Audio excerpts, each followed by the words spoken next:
Hey, Zeph. It's out there. Anything good? Hey, kia ora. Helen Brahms here, coming to you live from Mesa in Arizona. I hope you're having a super fantastic, sparkling start to your Winning Wednesday. Yes, today is all about winning. What are your wins for the week? What goals are you working on? Where you've had some great wins and everything. My biggest win today is that I woke up with a lot of creative energy. I have been busy creating some really cool stuff, and Zeffie has now decided it's time to play with her Kong. So if you hear any thumping, it's her running up and down the RV, tossing her Kong around. But no, she's going to be good and sit down and work on it. Excellent. So Winning Wednesday. So this is all about um, getting up, getting moving, and doing what you need to do to get the creativity flowing, to get out there, get your projects worked on, get your to-do list done. So let us know in the comments below what your wins are for this week. And today we're going to be reading again out of Chicken Soup for the Soul, Think Positive, Live Happy. This one is called Filling a Need. And when I read it, I was sort of like, yeah, I can totally relate to this one. And when you hear the story and you know my story, you will understand. And so it's got a quote here from George Bernard Shaw that says, "The people who get ahead in the world are the people who get up and look for circumstances they want. And if they can't find them, make them." And I thought, oh, that reflects my creativity this morning. Yes, saw a need. I had a need. I couldn't find what I needed, so I'm creating it. Just as simple as that. So anyway, filling a need. 2 years after he was diagnosed, my husband's battle with ALS came to a tragic, inevitable end. I was subsequently left a widow in emotional and financial ruin with an 11-year-old daughter who was also overwhelmed by grief. I required major emergency surgery only 3 weeks after Mike's death. 4 months later, my wonderful father died. Without having so much as a glimmer of hope for a once bright future that had been destroyed, I felt rudderless, adrift, alone. Can totally relate to that. In an attempt to be proactive with my healing, I visited a bereavement support group for the widowed. However, I simply could not fall into step with the conversations that I heard during the one-time visit. Participants were saying things like, "I'm just waiting until it's my time to go," or "I guess I'll be with him soon." No effort was made to steer the discussion in any positive, life-affirming direction. While I had no clue what the future looked like or where my place was in the new world into which I had been catapulted, the one thing that I knew with certainty was that a hang around until I die attitude was not what Mike wanted for his wife and daughter. Therefore, it was not an attitude that I would model for my daughter Kendall or embrace for myself. When we hear the word poverty, we tend to think only in monetary terms. However, I was suffering from a different kind of emotional poverty. I knew no widowed people who were remotely close to my age, and there was no one in my immediate orbit who could truly understand what I was feeling. Worse still, there was no clear direction in which I could turn to seek help, guidance, education, or support. Finally, I decided that I was finished with the emotional poverty thinking and the abject hopelessness that it brings. This particular headspace served only to keep us in a place of sorrow, fear, and hopelessness. I had healing to do. I had a new purpose to discover and fulfill. I had a life to live, as did my daughter. It was time to turn the worst of the negatives into something positive, promising, and life-affirming. I like that. I was determined to grow through tragedy rather than let tragedy define the course of my life. I totally get that one. So I set out on the journey to healing. The going was slow, the challenges were many, and the genuine sense of anything resembling happiness hardly seemed within immediate reach. However, as I remained resolute in finding my place in the new life that I had been handed, the hours and days that initially seemed to pass so slowly suddenly became months and then years. Kendall had happily rediscovered her childhood, something that had been missing for a long time due to her dad's illness. I was once again healthy after the major surgery. Eventually, I emerged from the pain and grief following the death of my beloved father. I rebuilt my small business to solid success. Once again, I became active and genuinely engaged in the world around me. Kendall and I both made our way back into life.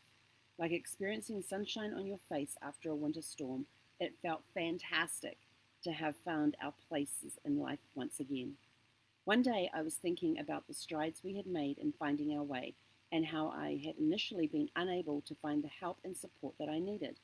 I realized that if I I realized that if I'd once had fears, doubts, questions, and issues that were going unanswered, there were likely millions of other widowed people who had similar questions and issues.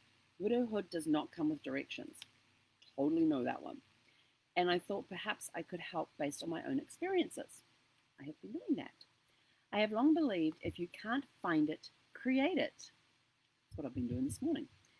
So I began writing. I had no idea that what was originally intended to be one book was going to become both the positivity and purpose for which I had been searching.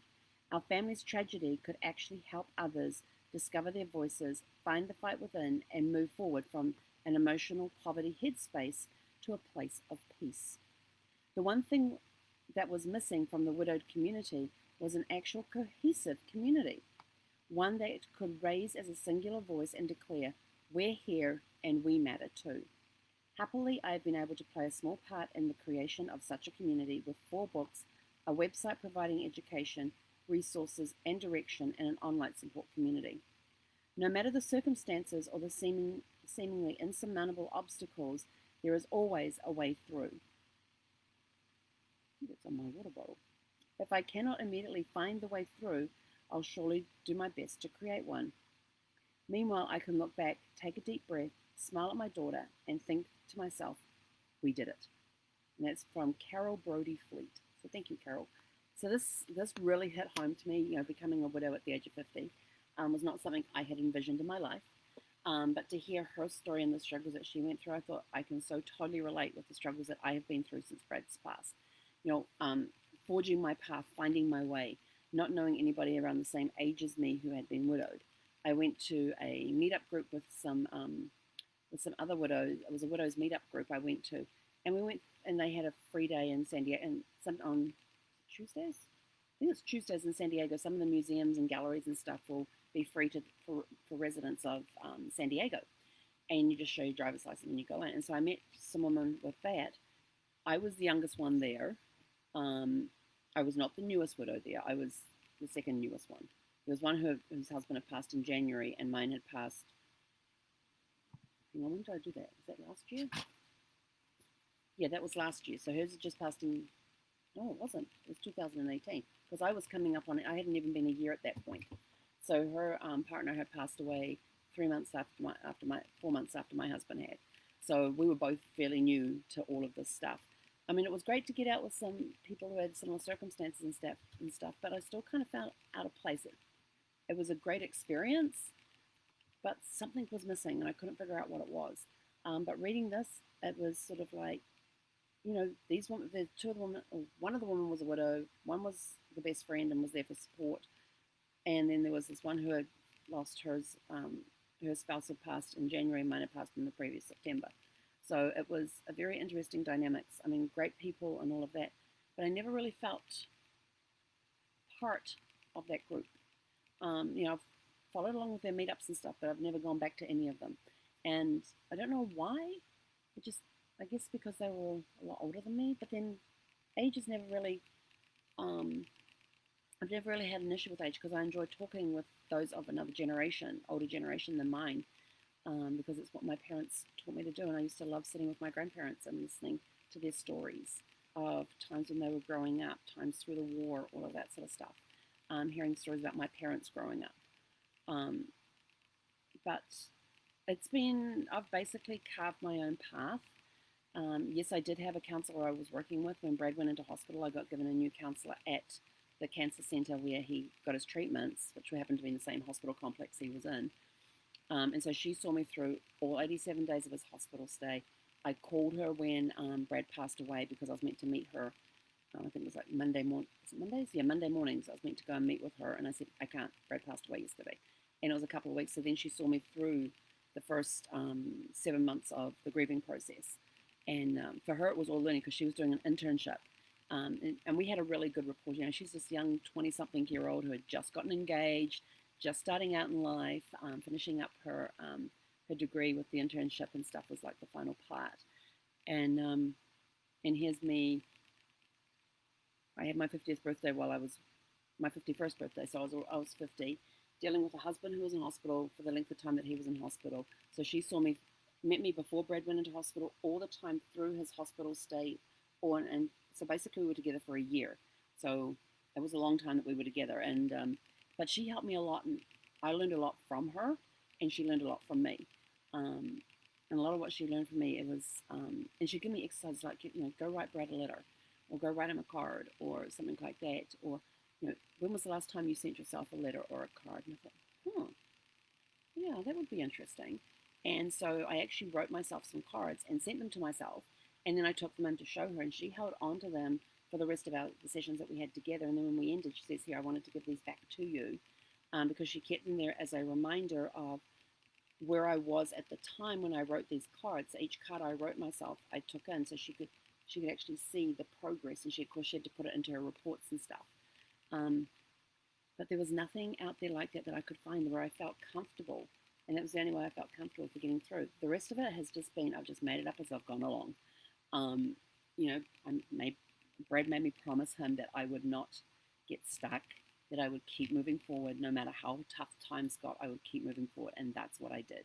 So it has been an interesting thing. But the thing that's come out of it so far is, like with his cancer, went through his cancer, I was mentoring other cancer caregivers who had husbands that had similar either colon cancer or rectal cancer. Like Brad had rectal cancer. Colon and rectal cancer, very, very similar treatments. So I was able to mentor some people through their cancer caregiving journey. Now I seem to be mentoring some young widows through their journey. And I really hate that word widow. Every time I think of widow, I think of the black widow, but I don't know. And I'm not one to wear black a lot, like color. So I'm watching some of these older movies and stuff where somebody's in grief you got to be in grief for a year and wear black and grey and all that sort of thing, and I'm like, no, I am not going to do that, because that was basically what I had seen was all of these.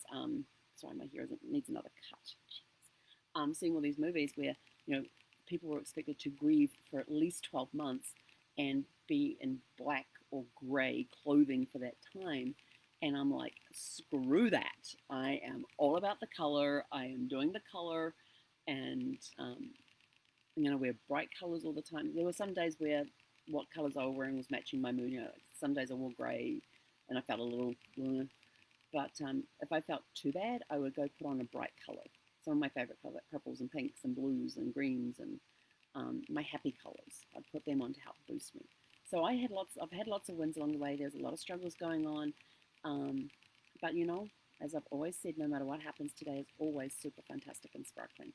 So what are some of your wins that you had this week? Let us know in the comments below, and we will catch you guys later today and talk about my wins for today, because I'm going to have some great wins today. Anyway, catch you guys later. Hei konera.